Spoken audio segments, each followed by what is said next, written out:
Hey, Billy T here. I got another golf tip for you. I always get asked the question, what's the best golf exercise I can do?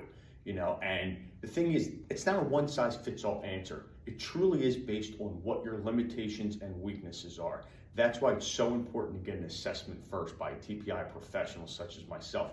Because if I do an assessment, I can figure out exactly what's going on, where your strengths, weaknesses, and limitations are, and then give you the exercise or exercise program to fit that. So it's not a one size fits all kind of answer. So we see a bunch of things on YouTube and all that, and it's, oh, this is the number one or top 3 exercises. It just may not be for you. They're good exercises, just not maybe the right one for you.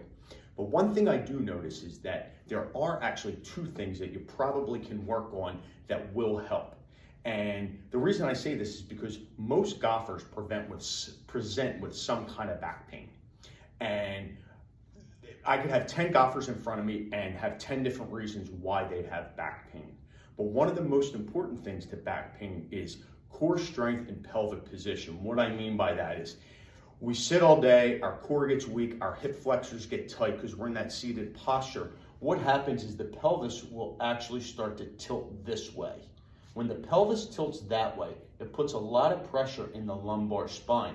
So if you're setting up to hit a golf ball and you have a lot of arch here, it could put a lot of pressure on your back. And that's something I see a lot because people are sitting. The other thing that happens is a lot of side bending in golf.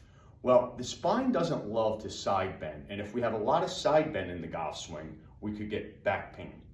Side bend can be helped by if we have proper hip mobility, more so abduction, because as we go through the swing, if my hip can abduct, I don't have to tip as much. So again, the 2 things I think that you can work on that probably will really make a difference for you is, first, learn to engage your core. What do I mean by that? I'm going to show you from the side. So if I was just to stand and relax in a relaxed posture, you can see I have a really big arch in my low back. That's going to create a lot of pain in my back, and my core is not engaged. So if I want to engage my core, the first thing I'm going to do is I'm going to kind of squeeze my butt a little bit, and that'll start to flatten out my back. The second thing I want you to do is take a deep breath in, fill your chest, really fill up with air. Then you're going to blow all that air out forcefully. And as you're blowing that air out, I want you to blow as much as you can, blow all that air out. And as you do that, you're going to really start to feel your stomach tighten. And as you do that, your back is going to get into the proper position. So as we tighten that core, now you have to make sure you're able to breathe and keep that tight. But if you can keep that core tight, it's going to keep your low back in a much better position so that when I go to hinge to hit a golf ball, now I don't have a giant arch here. And that tight core position, if you think about it, that's a plank position. So if I was going to do a plank or a push-up, that's how I want my body to be. So if you can start with getting your core engaged, I think that will help a lot. That might be one exercise that's good. And then the other thing is actually hip mobility. Because we're sitting all day, right, in that shortened position here with those knees bent, we start to lose the mobility in the hips. And if we lose mobility in our hip, our low back has to pick up that slack. So a simple thing you can do is building off of the tight core is just grab onto something that's sturdy, okay, if you have it home.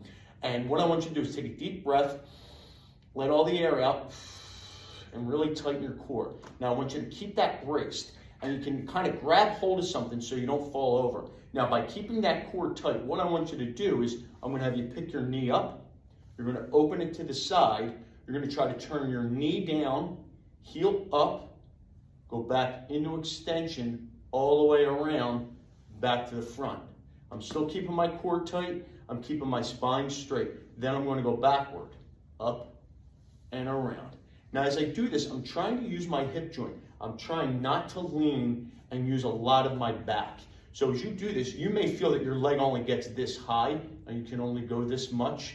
That's okay. What I want you to focus on is keeping your core tight and your spine straight. Don't cheat with your pelvis and your spine.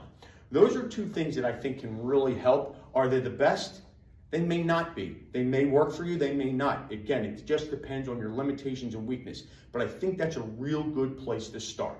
If you have any questions, feel free. Email me at info@billytgolffitness.com and I'd be happy to give you a free assessment and go over these things.